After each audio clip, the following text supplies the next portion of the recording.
everybody, it's Bourbon Bill, and tonight, a very special episode. We're drinking a love it or hate it bourbon.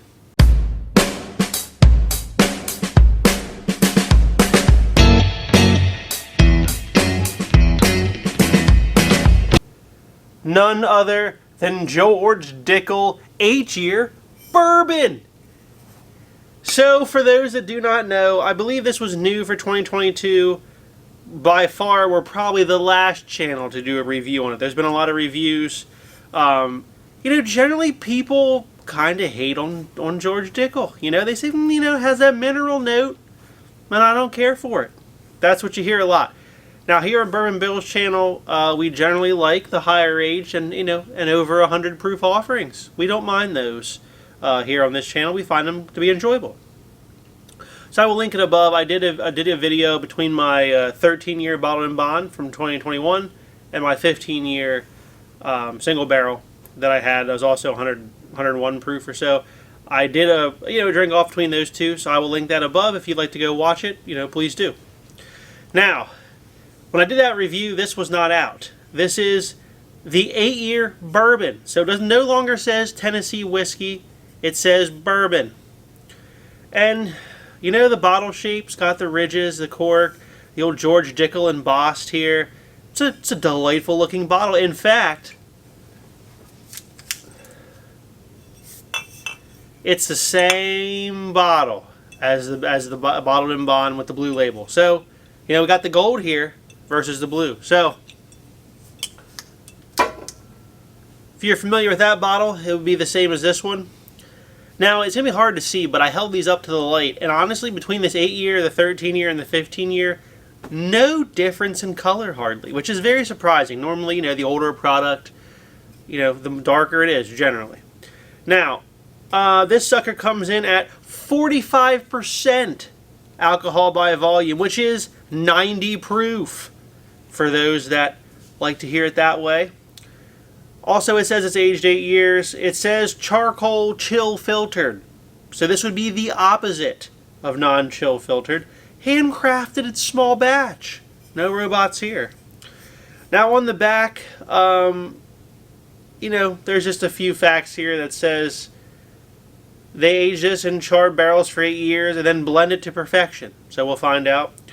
There is some serving size facts here. 1.5 ounces is 111 calories for those counting the calories.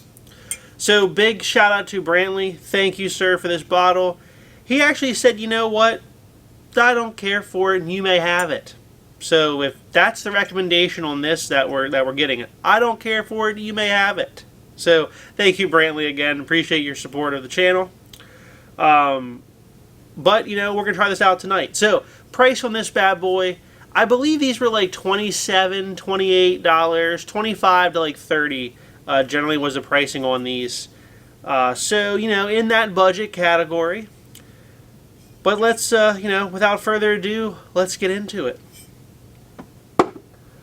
So never had this before. Clearly the bottle's had some air. He's had some out of it, and a lot of the YouTubers seem to like this, but they didn't like Dickel generally. So me liking Dickel generally, we'll see how I feel about it. We'll give it the old spinning here to open it up. Let's get into the nosing. Ooh, I think it smells pretty good. Right off the rip. To me, it smells like Dickel. Like I don't get why you, on the nose at least, you wouldn't like those and you would like this. It smells like Dickel.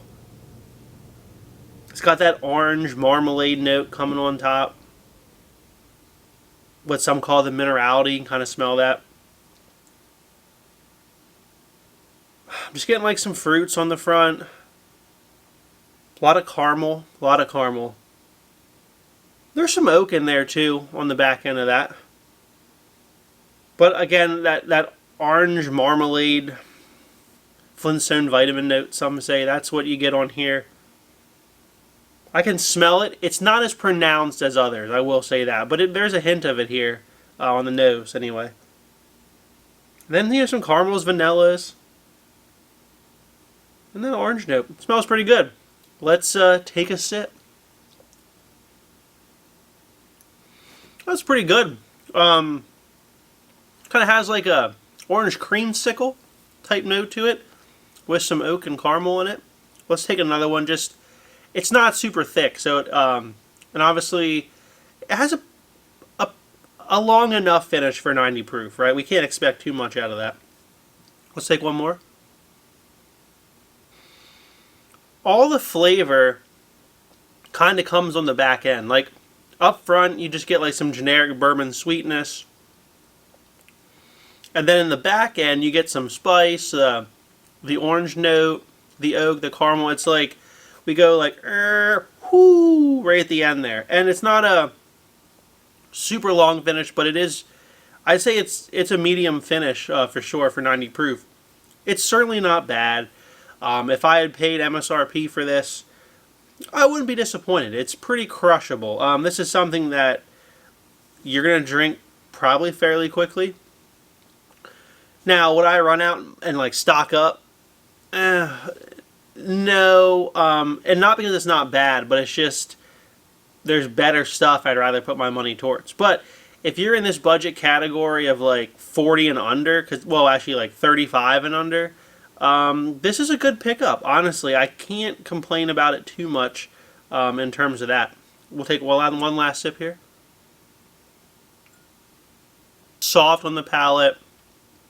Again, the flavor and spice doesn't really come till the end. It's not going to make top 10 for this year, I will say that. Score-wise, I give it a B.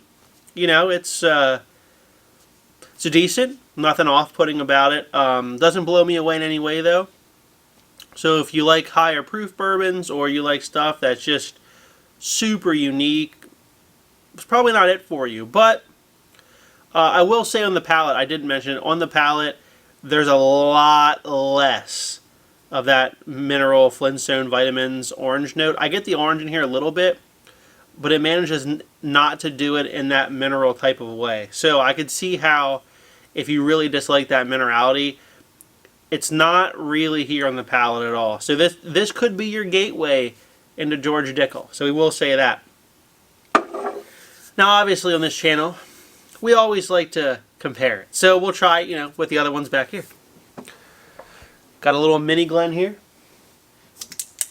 So this is a 13-year bottled in bond from 2021. Surprisingly, here in 2022, no release of a bottled in bond bourbon.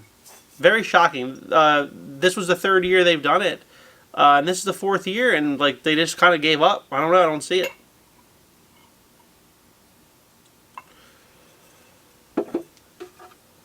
Alright, same bottle, but it's not the same juice. Give it a swirl and a nosing. Wow. This smells better. Obviously that minerality orange note is more pronounced. A lot more oak here. There's also like a barrel char, like smoky note I get on this. That is very pleasant and pleasing. Let's take a sip. Can definitely feel that 10 proof points. A lot of oak, caramel, huge pop of that orange minerality note. It's very strong up front. If you like Dickel, you're going to love the 13-year. The bourbon, 8-year bourbon, could be slightly disappointing to you. But if you can't stand that minerality, then the 8-year bourbon is probably the one for you. Now, one step further, we'll try the 15-year. Why not double down and nearly double the age? So this one is 100.8 proof, so basically 101. Single barrel 15-year. Comes in the squatty bottle for those that go by bottle shape. Oh man, just an even deeper, darker nose. I'm finding myself gravitate a lot towards the higher aged whiskeys recently, and there's just something about them. When they get that age on them, they're delicious. A lot more oak coming through here. That's obviously the 2 years made a big difference. We're getting more oak. Let's take a sip. Oh, that's killer. Again, huge pop of that orange marmalade minerality up front. A lot of oak, caramel in the back end. I enjoy them all. I will say the 15 year is probably really good, followed by the 13 year. And then the 8-year bourbon is, it's a step below. It really is. Sorry. It's not aged as much. It kind of fell apart. But it does not have that huge minerality orange pop on the palate. So if you don't like that, get the 8-year, try it out. You might find you enjoy it. So if you like what you saw tonight, please like, comment, and subscribe. Stay tuned for more. Have a great evening, everybody.